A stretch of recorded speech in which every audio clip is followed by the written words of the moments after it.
I think we're live. Yes, Well, we are. hello, I'm Matt Coyle, and I'm here with my partner. Ying Coyle. Hey, Ying, how you doing today? I'm doing well. All right, so we have another video today, and we have a few topics we're going to discuss. That's great, Matt. So, this time we're going to do something a little bit different. We're going to go off a presentation, and hopefully you can follow along and let us know how you like this way of presenting versus what we do normally, which is just speak to you directly like this. But I think it's good to have some slides, especially for some of the definitely. meaty type Like, of material we have. Right, data, graphs. We do have slides. So what we really want to do is just touch on a couple topics. One, just a quick update on inflation. Don't want to spend a lot of time on it, but you can't have a conversation about an asset class unless you're talking about inflation. It has such an important effect on it. Some upcoming economic announcements, events that are coming up, GDP and unemployment that'll be coming up in the next week or so. And then state of the greater Boston real estate market. Then we'll end it with a tip of the day. Perfect. All right, so let's start with the inflation report. And if you see me looking over here, I'm looking at the screen where my graphs are. Yeah, people can see that, man. Okay, well, I appreciate that, okay. So on the chart on the left is the inflation chart, which you're all familiar with. And about 5 days ago, August 10th, the government came out with a updated inflation report for July. It was 8.5%. That was about 60 basis points better than the June report of 9.1%. 9.1, yeah. That was the highest, right? That was the highest. It's still a 40-year high, whether it's 8.5 or 9.1. It's way up there. The stock market, took that news favorably. A lot of people are thinking that, we're starting to get control of inflation. I think it's a bunch of nonsense. Okay, it's just 1 month of data. The number is going to move up and down. But the trend right now is going up. And just to put it in context, if you have a savings account and you have money in it, you're earning maybe 1% and inflation's 8.5%. So that means you're losing 7.5% per year on your money in your bank. So that means you have 7.5% less purchasing power than you did a year ago. So Why it's 7 to 8.5? because you earn 1%. Oh. So 8.5 minus 1 gives you 7.5%. Okay. So to think of another way, Ying, is if you want to break even, you need to earn 8.5% on your investment in order to break even that had the same purchasing power that you had a year ago. So like another example would be is, let's say today you could buy 10 apples for $10, okay? With an 8.5% inflation rate, that would mean those same 10 apples would cost you $10.85. Okay, so your purchasing power goes down. $10 can't buy as much as you used to buy, so you have to pay more. True. Yeah. The money just lost more value. The best way to think about inflation is it's too much money chasing too few goods. Yes. Okay. Yeah. And whenever you have too much supply of anything, prices go down, values go down. Okay, so the value of dollar is going down. Mm-hmm. So this chart on the right, I put this here. It's something I look at all the time when we do our newsletters and other reports. And this all ties into real estate. But you'll see in the middle this big bulge. And this is the growth in the money supply during the COVID years. This is where It's spiked. Yeah, this is where Congress, basically took off the gloves and just started spamming. Print. Yeah, and the Federal Reserve printing money, okay? That's what too much money in the economy causes inflation. Mm-hmm. So this big bulge, if you look at it, looks almost like a tidal wave. And as you can see, as the graph progresses towards today versus the COVID year, you see the blue bars, that's inflation, going up. So inflation lags the growth of money supply. And that's what we're seeing right now. So, and it really matters because a lot of people are getting hurt by this. And you can see I have some reports here by Freddie Mac. I'll just read the headline. Nearly 60% of renters saw a rent increase in the past 12 months. And then it says here in the article that they're not seeing the same increase in their wages. So they're getting hurt. They're getting hurt. Yeah. And there's another report. This is from the NAHB, the National Association of Home Builders. they're talking about, I'll read what the chief economist said, Robert Dietz. He says, tighter monetary policy from the Federal Reserve and persistently elevated construction costs due to inflation had brought on a housing recession. And he basically says the index has gone down for new housing, has gone down 8 consecutive months. So it's a bad time for to be building houses. People don't want to build because it's too expensive, because of inflation and so forth, higher interest rates, and it has a big impact on real estate values, which we're going to talk about. So we talked about some upcoming reports that are going to be happening in the next few weeks. Real GDP growth is going to be coming out. This will be the update to the second quarter of 2022. This will be the second estimate that they put out. The first GDP is for evaluate recession or not, right? It's a measure of economic growth. So it's amount of goods and what the value of your goods and services are in the economy. And the last report showed that second quarter was down almost 1 percentage point. They're going to update that number, and I would expect the number to still be negative. Maybe it gets worse or not, but it'll be in the negative territory. But we'll see. Thereafter, there's going to be a report on the unemployment rate, and I think this is very important because we really haven't seen any movement, good or bad, in this rate. I mean, right now, unemployment for the nation, the United States, is 3.5%. I think for Massachusetts, it's very low, right? It's very low. Yeah, it's abnormally low, which is good. That's a great sign. And for Massachusetts, I think it's 3.7, but that's as of June. It's always like kind of a few weeks behind the national report. But I'm concerned, and I think a lot of people are concerned, that inflation is going to go up because businesses are reducing their earnings forecasts, their production forecasts, because consumption's going down because people afford less. So if business stops producing as much goods as they used to be, they're going to be laying off people. And that's not good for the housing market because that's going to affect demand. And, we've talked a lot about affordability issues. The whole market. The buyers cannot afford the housing they wanted to buy before, so that's why. They're getting hit both ways now. Inflation's driving the cost of housing, both existing homes and new homes, up.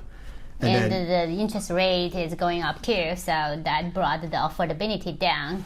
Exactly. So we've seen a big shift in the market dynamic between buyers and sellers. We did. Which brings us to the next topic, the state of the greater Boston real estate market. So the one thing that we've seen, and we're real estate brokers, we're on the ground, so we see this firsthand, but there has been a very noticeable shift in the negotiating power of the seller versus, say, 3 months ago, 6 months ago, a year ago. Yeah, there's no negotiation between the buyer and the seller. Right. Then. Yeah, back during the COVID years, as I call it, when you were listing a house on the market, you basically dictated terms and price. Yeah. You were getting multiple offers. You were asking people to waive their inspection contingency, their mortgage contingency. Could I stay here a few extra months? The seller had all the negotiating leverage, but that's changing. That's changing. I like to refer to it as pre-COVID real estate market, where I think we are just back to normal, right? Exactly. It's probably a good. And as a real estate agent, I think that's great. It was like a game bastard on the seller side, and now it's a modest. It's more balanced. It's more balanced, Yes. So I think it's it's good to have more balance among both parties than to have one party dictating terms and price. Agree. So, and that's really a result of this affordability issue that we've been talking about, and that's why I spent so much time on these macroeconomic statistics like unemployment, GDP growth. Inflation rate, because they all impact real estate at the local level. Because people, if they can't afford to pay real estate, or if their rents are going up, it makes it very difficult for the seller to get the kind of price increases that they think they deserve on the homes that they've lived in for 5, 10, 15, 20 years.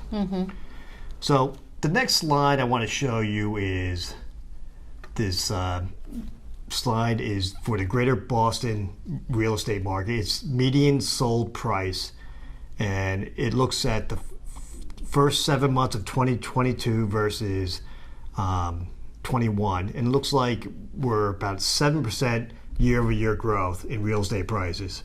Now, that's important for a couple. One, prices are still increasing, and if you look at the last 7 months, you'll see that prices for real estate kind of peaked in, I think it was May and April and May, at roughly 13% year-over-year price growth, and now they're slightly going down. And this is kind of, it's only a couple months, but our view has been from the beginning of the year is that prices for homes will continue to increase at a decreasing rate for the balance of 22. Thereafter, a lot's going to depend on what the Fed does and what happens in the broader economy. I think, right now, even buyer has more buying power, like negotiation power, but the price, look at the sold price. I think it's still over listing price, right? The sold price. Yeah, no, it is. It is. So you're seeing, but that's changing. Okay, it's changing slowly, and I think what we're concerned about is that if the recession gets really bad, and we are in the recession early stages though, and I think we're still in the early stages of inflation as well. So I think we haven't seen the worst, unfortunately. I hate to say that, but I think that's where we are. I think we're going to see this affordability issue become more pronounced, and I think you're going to see sellers being forced to lower their prices more than they would want to in order to get their house sold. So that's going to be, and then you have the issue of people not being able to stay in their house because they maybe lost their job, the cost of refinancing if they had a variable mortgage versus a fixed mortgage, and they have to finance at a higher interest rate. All these factors, if they, grow negatively over a long period of time, could lead to, a drop in real estate prices. But that's 2023, and we're not there yet. It's just something that I just worry about because we're really in the early stages. Prices are still growing. Real estate as an asset class is doing better than every other asset class out there. We did a report on that, and I think, even with the recent bear market rally, if you call it, in the stock market, the S&P 500 is still down roughly 10% year over year, where real estate, we just told you here, is roughly 7% higher. So, and gold's down, corporate bonds are down. Yeah, so it's, the old saying that real estate's a good hedge against inflation. So far, that's proven to be true this year. And that brings us to our tip of the day. Tip of the day, yeah. So the tip of the day is that we're talking in generalities, okay? Real estate, the old adage, I don't like cliches, but it's true, is that what's the most important thing in real estate? And somebody says location 3 times. Well, it is, okay? So when we're talking about marketing decisions in general, you need to be cognizant of what's going on in your local market. And I'm not just talking about your town, I'm talking about the neighborhood, street level. If you live in a condo association, it could be within that condo unit. There's been numerous examples where Ying and I have seen where a street, a neighborhood, a condo association where somebody puts a house out for on market, and then 3 or 4 others come out at the same time, and prices go down. Okay. So what is your tip of the day? So my tip is today, why don't you read it? Real estate price value are driven primarily by location and the supply-demand characteristics thereof. Right. So price is always determined by supply, demand, and certainly where you live matters. So those two things together will determine what kind of price you get for your property, whether you're buying or you're selling. So still location, 3 times. It will always be, yeah. So I think that wraps it for today. Great, Matt, thank you. Well, thank you very much. And Thanks for the watching. last slide here we have is how to contact us. We have our Team Coil email. our website. Please go visit that. We have a lot of good content on there on our blog. It all deals with issues, local and national issues affecting Massachusetts real estate. We spend a lot of time on it. We publish a couple articles a month. We have timer countdowns. We track the macroeconomic indicators that we just showed you today. Good. Yeah. You know, we put a lot into this. We think it's important to keep the public informed. This is not investment advice. I want to be very clear about that we're not investment advisors. But we think it's important that we give you the facts as we can then gather them and interpret them, and so you can make a more informed decision about the largest and probably most important asset purchase or sale you ever make in your life, which is buying or selling a home. Yeah. Well, thank you very much, and we look forward to talking to you again. Yeah, please like and subscribe our YouTube channel. Yeah, make sure you like share that. with Hit your that, friends. punch that like button, all right? Yeah. All right, punch it. All right, bye-bye.